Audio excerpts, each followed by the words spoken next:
Bonjour et bienvenue sur la chaîne du chasseur d'étoiles de midi, chaîne de réflexion et d'humour sur les 12 coups de midi. Alors aujourd'hui c'est la nif de plein de gens, alors Mark Zuckerberg, Jean-Baptiste Guégan, Florent Père, Michael Landreau, Nathalie Kosciusko-Morizet, Sofia Coppola, c'est aussi la nif d'Alain Bouzig, de Marianne Denicourt, de Tim Ross, de Patrick Borel, Michel Simès, Georges Lucas et puis Lisette Malidor, le maître de midi 10 000 euros, Jean-Luc Reichmann, au coup d'envoi la première question, que sont les Reels sur Instagram, et bien c'était de courtes vidéos. Après donc vous aviez Enzo qui était venu en famille, ensuite vous avez Margot qui était venue avec sa sœur Romane, et vous aviez Serafino qui était venu tout seul.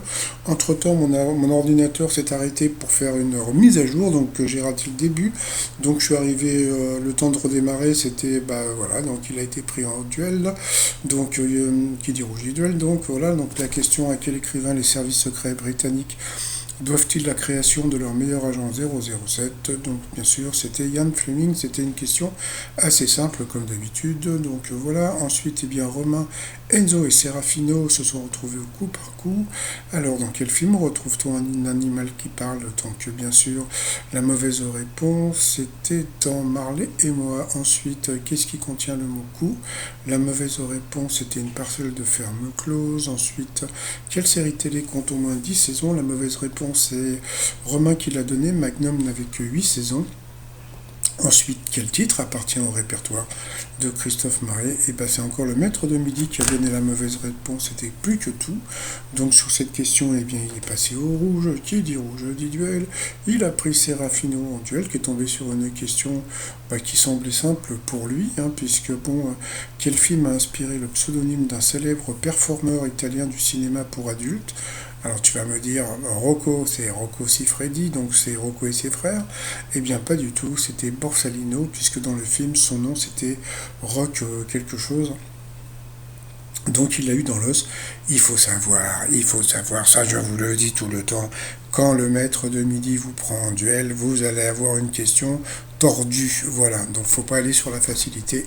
Donc il l'a eu dans l'os, donc bye bye à Serafino. Donc ensuite, Romain et Enzo se sont retrouvés en coup fatal, et puis là ils ont envoyé la pupube.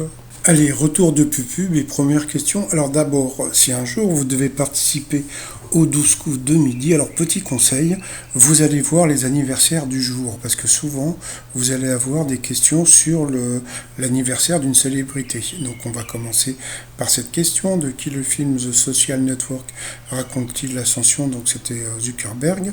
Donc là je crois qu'il n'a pas trouvé la réponse. Donc Jean-Luc Reichmann n'a pas pu souhaiter un bon anniversaire à Zuckerberg. Ensuite, qui utilise un sifflet sur un terrain de foot? Donc il y a bien sûr un arbitre. Ensuite, à quel fruit la ville de New York doit-il son nom? Donc c'était la pomme. Ensuite, que signifie la lettre TO quand on parle de la capacité de stockage d'un disque dur? Putain, j'ai trouvé qu'il commençait à avoir des questions dures, donc je me suis dit, oula, à la production, ils ont choisi.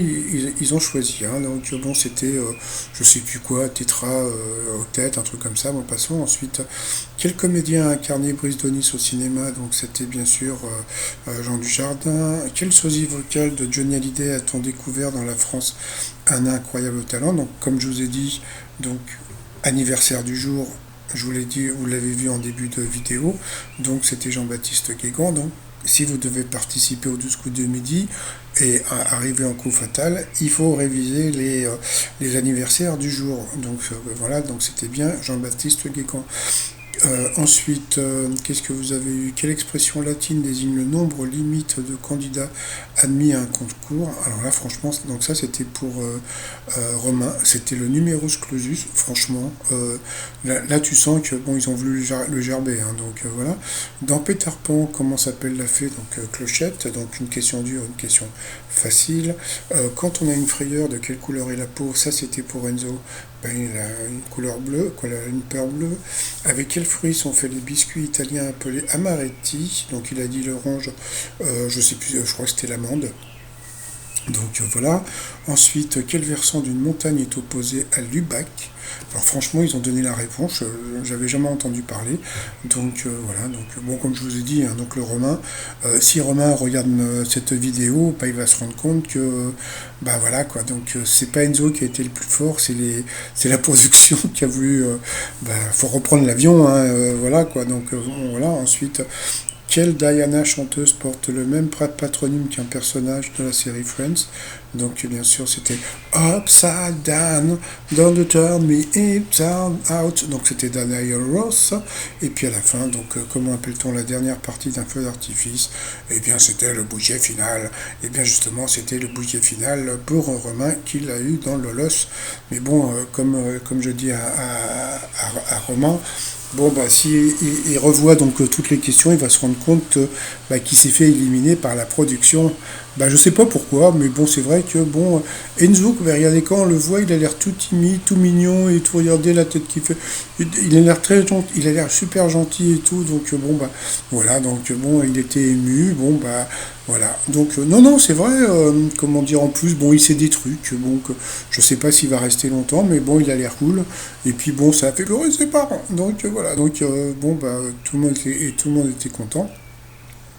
Alors ensuite, par rapport aux coups de maître à l'école, il y en a, mais dès qu'arrivent les vacances, on les déguste sur la plage, ce sont les chouchous. Ensuite, dans une librairie, dans quel rayon Akira est-il rangé? Bah qu'est-ce qu'il a dit? Il a dit l'autre. Bah, franchement, il a 19 ans, il connaît pas les mangas. Bon, bah, c'était les mangas, donc il l'a eu dans l'os, hein. Excusez ces expressions, mais voilà, quoi. Donc, il l'a eu dans l'os, hein. Donc, voilà. Ensuite, quel jouet a donné son nom à l'effet qui entraîne une reprise de poids après un régime? Donc, bien sûr, c'était le yo-yo. De quel film de Clint Eastwood met en scène Nelson Mandela? Donc, ça, il le savait. C'était dans Evictus, donc il a gagné 1000 balles. Mais franchement, il aurait pu gagner plus, hein, parce que franchement, le manga, c'était hyper connu. Donc, je pense qu'il doit s'en mordre les doigts. Et peut-être, imagine le mec, il a plus de doigts. Ah non, non, mais je m'en mords les doigts. Parce que franchement, donc, il aurait pu gagner 10 000 euros. Bon, il a gagné 500 au lieu de 5 000. Bon, bah, tant pis, hein, donc voilà. Après, il y a eu une grosse boulette. Alors, ça m'a fait beaucoup rire. Alors, il y a eu une boulette de Z, puisque donc elle a dit bon voilà, donc aujourd'hui le cadeau du jour c'est une grande télévision, comme ça vous allez pouvoir regarder donc l'Eurovision. Euh, et Z, Z, chut, entre nous, vous êtes sur TF1, ce soir il y a The Voice, faut pas dire qu'il faut regarder l'Eurovision, et puis attendez, c'est pas fini, parce que Jean-Luc Reichmann il a dit, oh oui alors en plus ce soir au Stade de France, vous avez un truc de rock de Philippe Manœuvre, vous avez aussi Tony Yoka, et c'est du style genre, bon, il y a, bon bah, Jean-Luc Reichmann ou Z, personne a dit, bah, vous savez, vous avez The Voice ce soir à la télé, mais bon, bah tant pis, moi j'ai trouvé ça rigolo, hein. Donc voilà, par rapport à l'étoile mystérieuse, bah, comme on peut voir, c'est toujours le dojo. Lui, il est parti sur Scheim, donc bon, bah, je sais pas, hein, pourquoi pas, hein, mais bon, voilà, donc c'était pas ça. Et puis bon, moi, comme je vous dis, hein, moi, je vais rester sur Jean-Luc Reichmann, parce que, comme je vous l'ai dit, donc, comme c'est les 12 ans des 12 coups de midi, bah, j'aime bien pouvoir penser que ça peut être lui dans l'étoile mystérieuse, même si ça se trouve, c'est pas du tout lui, donc on verra bien. Sinon, bah, t-shirt du jour, bah, HPI, donc avec la sucette, je peux pas y HPI. Je suis ta mère, puisque bientôt ça fête des mères, et puis Motus et Bouche cousue, tout ça sur le site romignon.com, et puis bah, 500 euros pour le nouveau maître de midi qui s'appelle Enzo. Bon, comme je vous dis, bon, il a l'air sympa, il a l'air un peu timide, mais bon, il a l'air cool, donc voilà quoi. Bon, bah sinon, bah, je vais vous souhaiter une agréable journée, et je vous dis à demain, portez-vous bien, et surtout, surtout, portez-vous. Allez, bye.